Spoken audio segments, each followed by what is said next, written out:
Hello and welcome to the Buy, Sell, Hold Spotlight presented by Sports Car Market Magazine. I'm Darren Roberge. Before we begin, please take a moment to like this video and subscribe to our channel.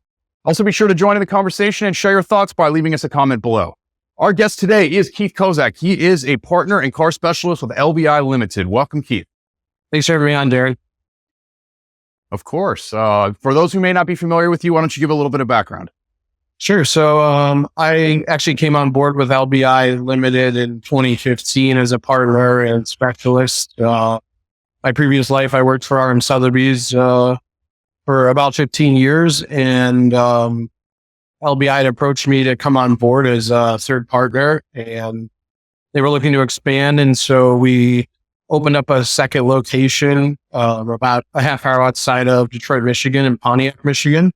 It's my hometown area. I grew up in Metro Detroit, and the ability to move back home for me and start a new venture with Andrew Adolfo was a promising one. So I took it and we've run with it. We opened up a new facility, bought a building. I did a lot of work on the building personally, learned a little bit about demoing buildings and all sorts of stuff, remodeling, etc. And it was a fun process.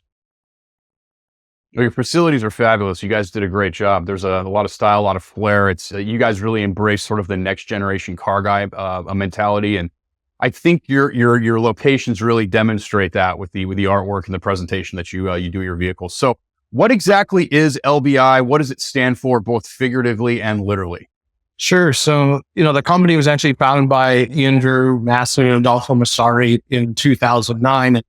At the time, they were young kids, really. And so they had dreams and aspirations of kind of a multifaceted brokerage dealership, dealing in classic cars, planes, and boats. And so they originally named it Luxury Brokers International, and, later kind of deemed the name, not to their liking, but kept kind of to its roots. And so it got shortened up to LBI Limited, and that's where the name comes from.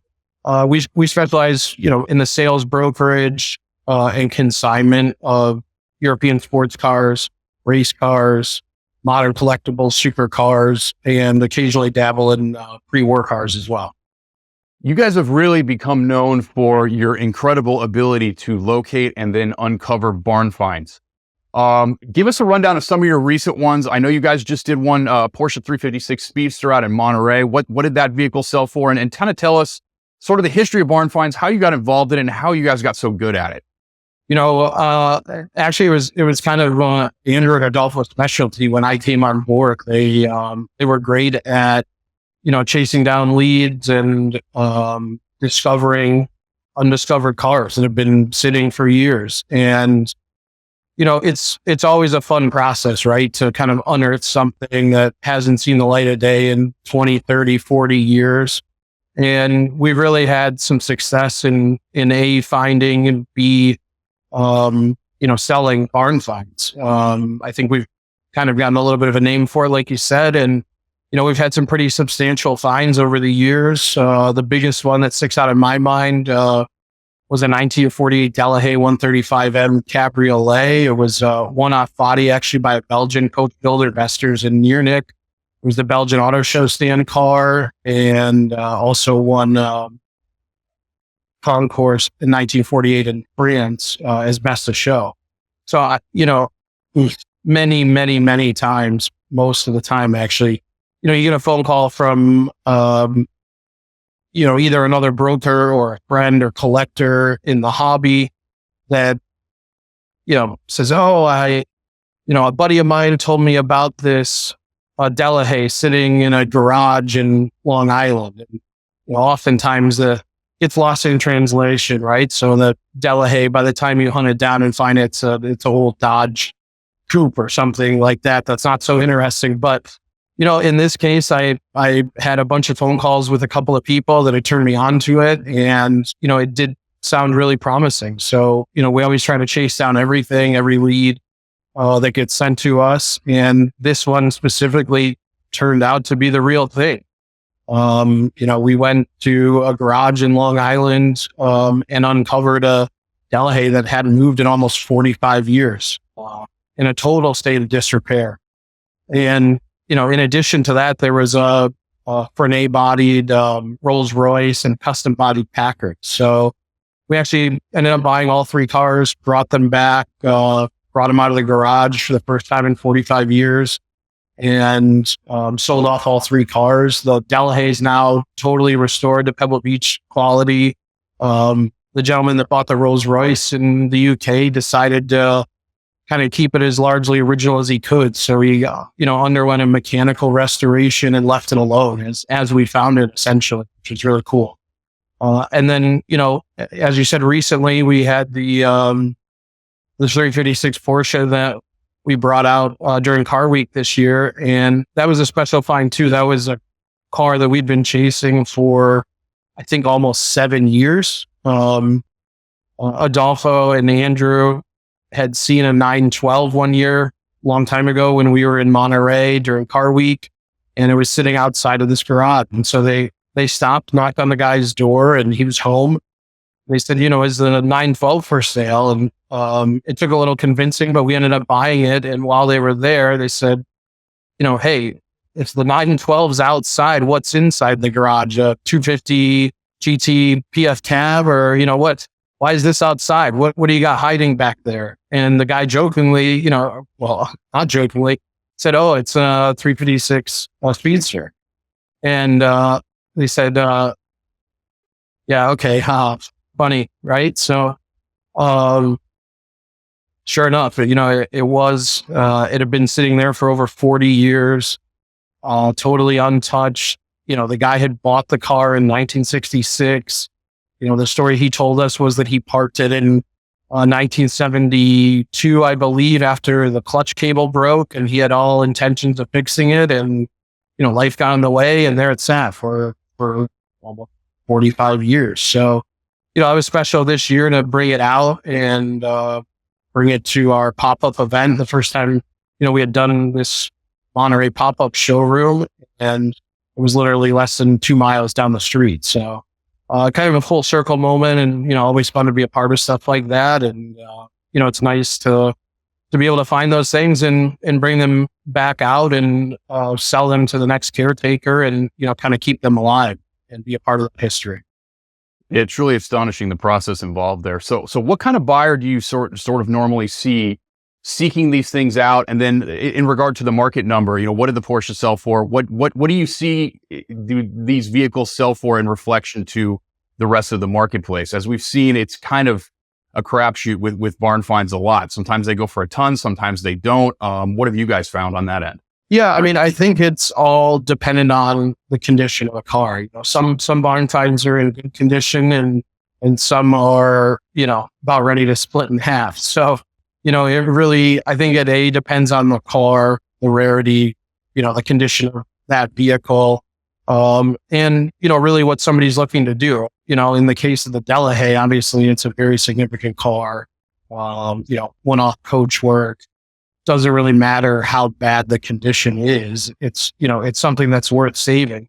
And I think for a lot of collectors that enjoy the, show circuit, Pebble Beach, let's say Villa d'Est, the best of the best, to be able to restore a car that hasn't seen the light of day in 50 years and bring it back and be the first one to show it in that amount of time is almost priceless. So, to be a part of that process and, help people find cars like that and kind of be a part of that history is really special. I have a bit of a theory on barn finds, actually, and it boils down to exclusivity. I think past a certain point, you can kind of get whatever you want, but the story becomes the critical component with the barn find, i.e., I found this car in a barn. It was the famous one for that. I either restored it or I left it the same. It's one of one. There's not another one on earth like it. So what do you think on that? I completely agree. I think, it's common knowledge now in certain respects with barn finds. They can be worth as much as 100-point Concours restored examples. But I think it all comes down to the story and the exclusivity and the rarity in the car. And, if you have something that's really special, that's still in its original paint, original interior that can be salvaged, Oftentimes I'm a firm believer, something's only original once. And, if you can do a sympathetic mechanical restoration, bring the car back to life and still get some enjoyment and use it, you're going to get much more attention, I think, with, a barn find that pulls up to whatever show you go to, running and driving, than you will the same thing side by side as a fully restored example. So, I think you're spot on. Yeah, I mean, love them or hate them, they're showstoppers no matter what. Obviously, you guys do lots of stuff aside from barn finds. Why don't you talk about some of your notable past sales, some of your favorite vehicles that you've sold previously? Sure. A couple, I guess, that stand out in my mind from this year. We found a Carrera GT over in Europe that was finished in Carrera white with a terracotta interior. One of three factory cars built in Carrera white that Reed bought, brought back, imported into the US, and then sold to a client.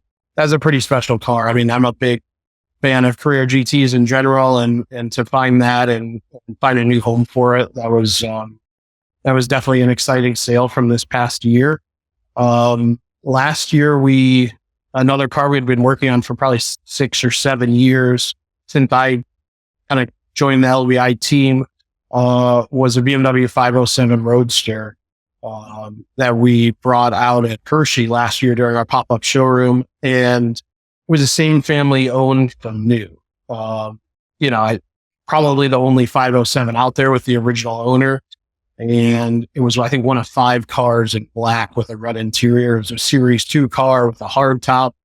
It had one repaint, but, in largely original condition otherwise. And so that was a very special car to be a part of that and bring it to market. Yeah, sort of parallels, I would say, for the next generation, what the Ford GT40s were in the mid '60s. Absolutely. So certainly an important car, and it would be an incredible investment for anybody who's ready to jump on board with that car right now. Going back a little ways, you've got a couple of really fantastic Alphas. You know how sports car market loves Alfa Romeos. You got a 57 Giulietta Veloce Spider, as well as you have a 1971 Montreal that is fantastic. Tell us about those two cars. Yeah, I think both examples are probably, best of the market. The Veloce Spider that we just got on consignment from a really good client, just came fresh out of restoration. Its numbers matching, and it's complete with its certificate of origin from Alfa Romeo. And, I think in 57, they made around 20 Veloce Spiders. So, I think there's 50 to 55 total in production between 56 and 57. And this is one of those cars, good history. Like I said, fresh out of restoration. But, it's a car that's just eligible for so many things. Colorado Grand, California Relay, whatever. Name your rally, at least in the US, I would say.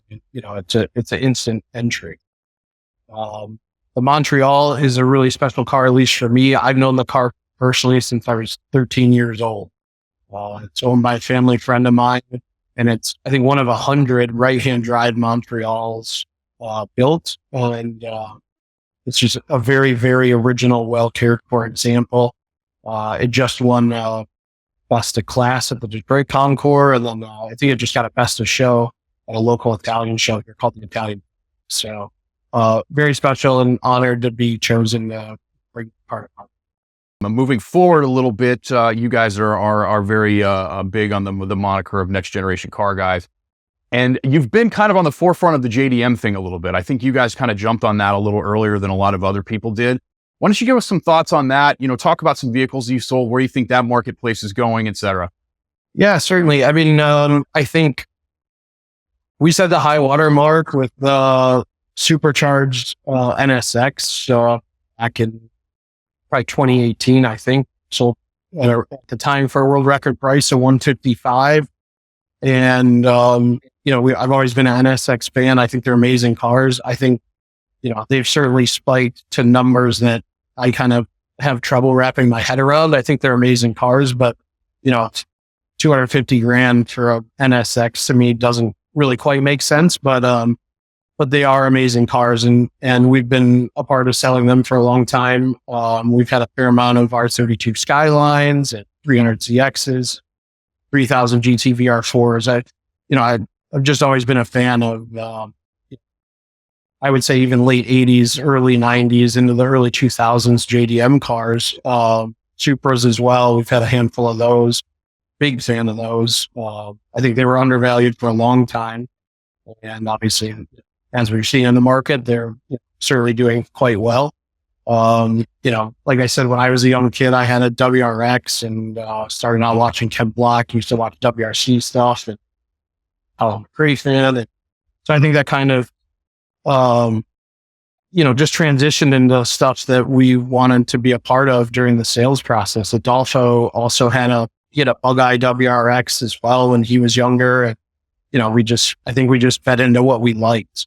It kind of makes it fun. And you're always more knowledgeable about stuff you're passionate about, and just makes the day-to-day stuff more fun when it's stuff that you enjoy. Yeah, worth mentioning, you guys just sold a fantastic late production, very low production color, purple 300ZX 1996 car. Very, very, very cool. Also worth noting, and again, you have a 2007 Murcielago LP640 Coupe. That's definitely a next generation collector car there.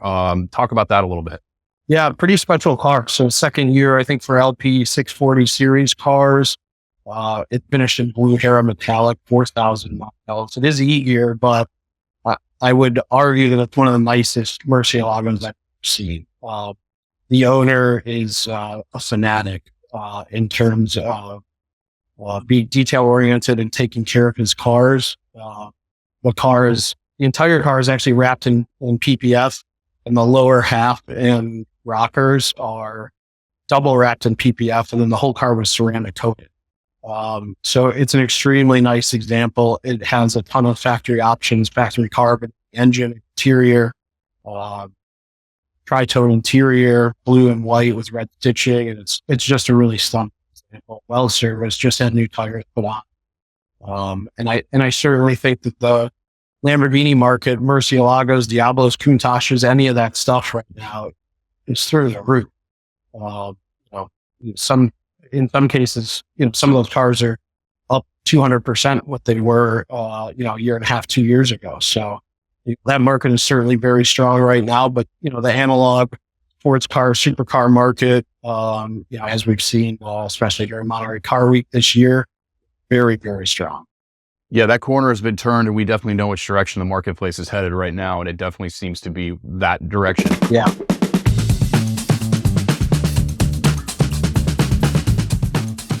Okay, Keith, you're a guy who's out in the marketplace all day, every day. This is what you do. Why don't you give us one car to buy, one car to sell, and one car to hold in today's marketplace? One car is so tough, but I'll do my best. So I think on the buy side, kind of going back to the JDM cars we're just talking about, I think any low mile 04 to 07 WRX STI that you can find and buy, I think is definitely a good car to buy and put away. So many of those cars were modified and tuned or just driven. Sports cars at the time, or regular cars for kind of a discerning owner at the time.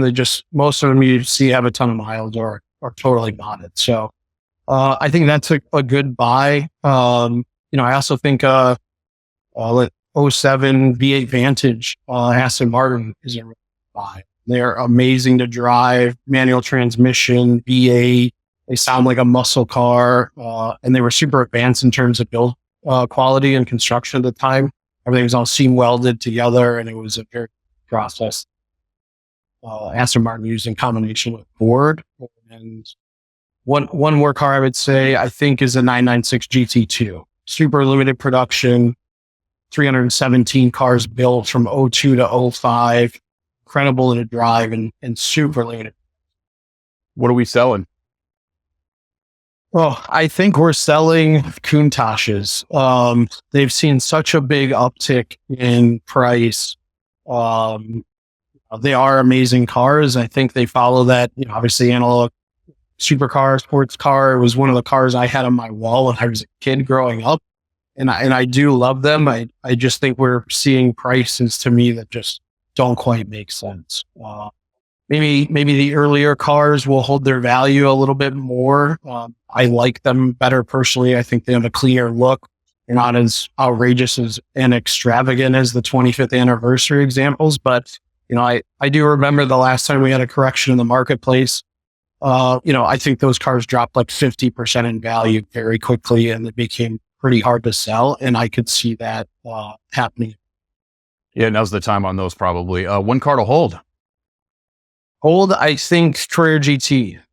Like I said earlier, I'm a huge fan of those cars. I think it's probably one of the best supercars ever made. I think it's arguably one of the best Porsches ever built. It's a car that'll never be replicated by them again. And if you haven't driven one, I highly recommend it.